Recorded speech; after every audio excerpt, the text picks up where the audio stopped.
Welcome to How to Solve.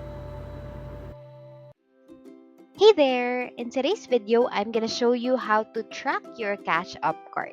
So first of all, you need to open up Cash App on your device and then tap on this profile icon in the top right corner.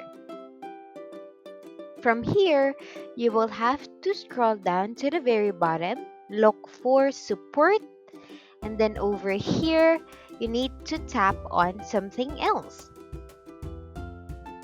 Now, this is the screen that you will see. You have to scroll down. At the very bottom, you'll see Cash Card. Tap on that. And again, scroll down to the bottom once more and then tap on Contact Support. And then click on Not About a Transaction. From here, tap on Chat to contact customer support. Now, ask your Cash App representative once you are connected. Something like, has my card been dispatched? Or if it did, then say something like, how many days will it take to reach my place?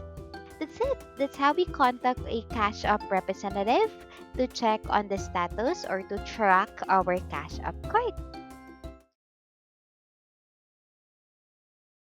Please like and subscribe for more content. We'll see you in the next one.